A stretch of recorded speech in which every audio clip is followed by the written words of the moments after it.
Hi guys! You know that I love seasonal produce, and because the spring is coming, some seasonal produce is already appearing in the shops, and the first one I was lucky to find was rhubarb, and so I want to share my first rhubarb recipe of the season with you today, and it is for a sweet rhubarb upside down cake. So first you will need to prep the rhubarb. So I'm just gonna cut the ends first. So from this side and then here at the bottom. And then what you will want to do is to bring in your skillet and kind of see how big the pieces will need to be so that they kind of fit your skillet.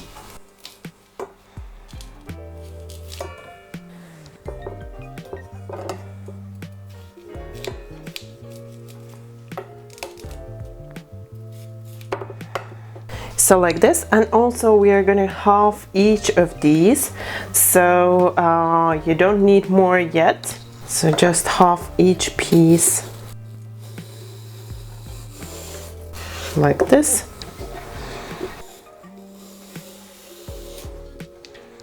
And then we have the skillet back, and we're just going to see how these are going to arrange here at the bottom of the pan.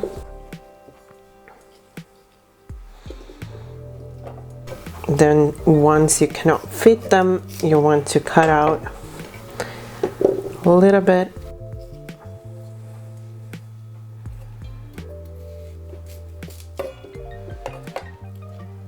So this is what you're looking for, and now I'm just gonna cut each piece to make it approximately this big, so that it's gonna just make it easier for me to cut the cake later on. Now I'm just gonna chop each piece. They don't have to be all equal size, but so that they are about the same size. Some can be left a little bit bigger. Then you want to leave the rhubarb aside and prep your batter. And for the batter, you want to start with the soft butter. I'm adding the butter into a medium bowl along with the sugar. And then you just want to beat it with a hand mixer or a standing mixer for a couple of minutes until it's pale and fluffy. Then once the butter and sugar is nice and soft, you want to start adding the eggs one at a time and beat for 30 seconds in between each addition.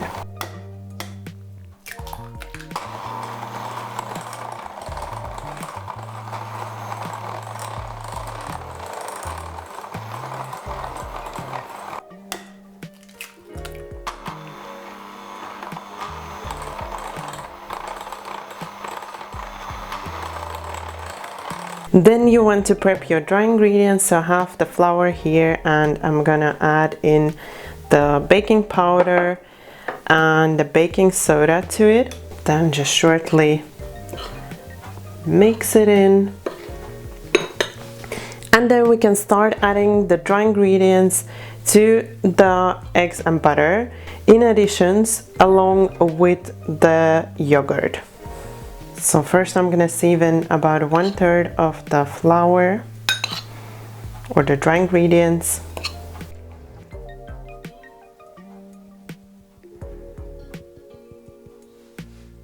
And just shortly combine it on a low.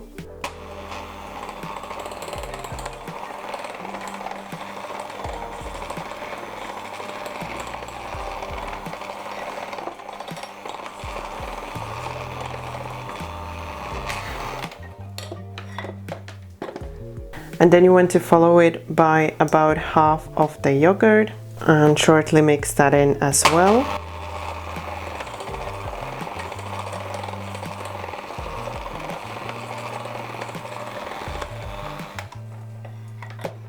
Then about another 1/3 of the dry ingredients.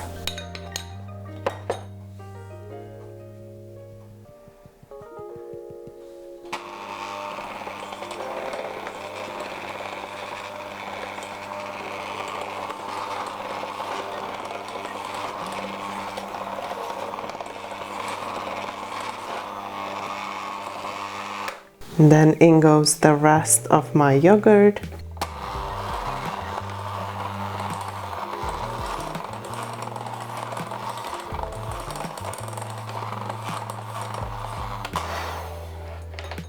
And adding in the rest of the flour.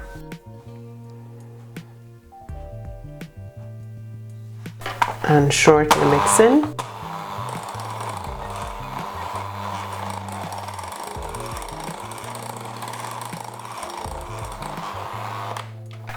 Then you want to remove the whisks and add in the almond meal, and I'm also adding in my cardamom. And then you want to fold everything in with a spatula.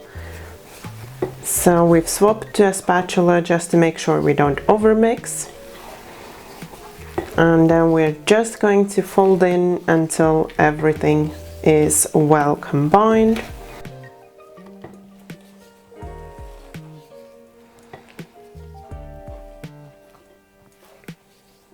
And then when the batter is nice and smooth, we can move on to putting everything together. While your pan is heating, you can add the sugar to it and also the vanilla extract.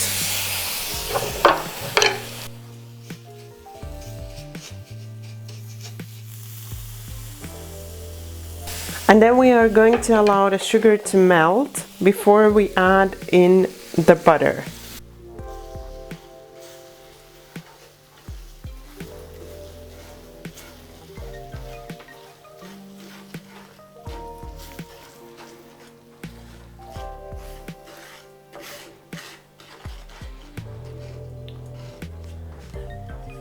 Once your sugar has melted and it has this beautiful caramel color, add the butter, but add it in very carefully.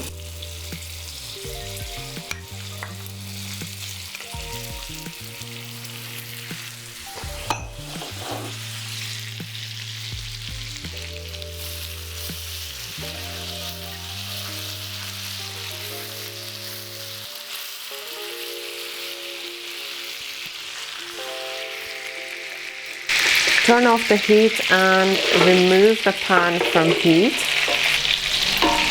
And just allow the butter to melt in.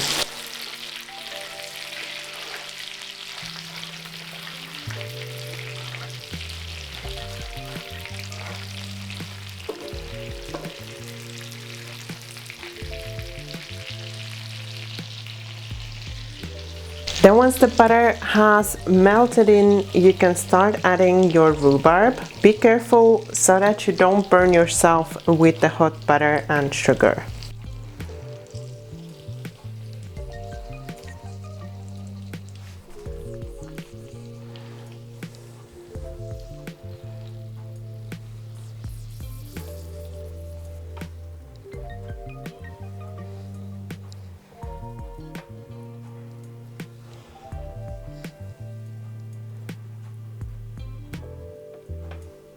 And then once your oven has warmed up, you want to top your rhubarb with the batter and then just spread it out evenly.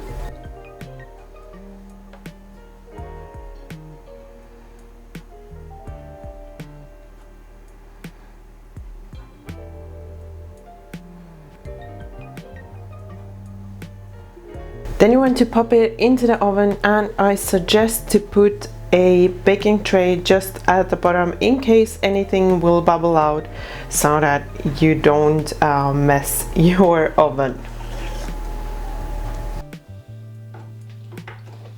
While the cake is still warm, go around the edge to release it.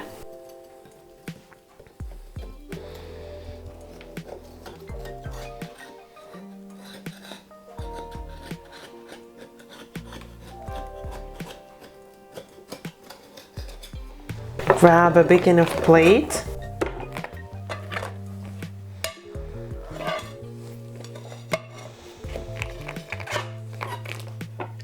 And then you want it to cool just a little. You can see it's There's some smoke coming out of it. It's really hot right now, so you just want to allow it to cool a little bit, and then you can serve it with some yogurt or sour cream or ice cream on the side.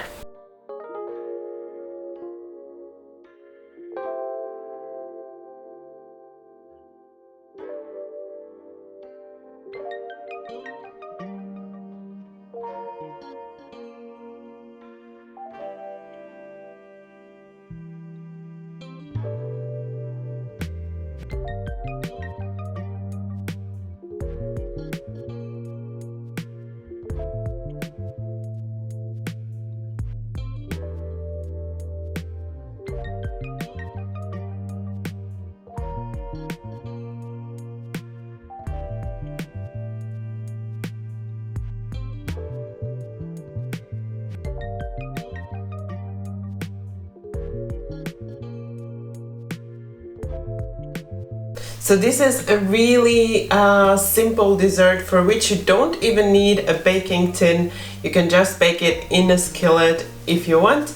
Or of course, I'm gonna mention in the recipe how you can make it if you don't have a skillet, how you can make it in a cake tin. So I really hope you enjoyed this recipe, and I hope you will be trying it out. I really love the combination of the caramel, which kind of forms at the bottom of the cake, and then when you turn it around it soaks into the batter, and the sour rhubarb. So the combination of those flavors is really delicious. I served mine with a little bit of yogurt, so a little bit of natural yogurt, but you could also serve it with some sour cream, some whipped cream, or with some vanilla ice cream, whichever you prefer. If you enjoyed this recipe, you know what to do. Don't forget that thumbs up. And if you're new to my channel, then you can subscribe right now. And if you tap the bell, then you won't miss any of the new recipes. Thank you for watching my video. Bye bye until next time.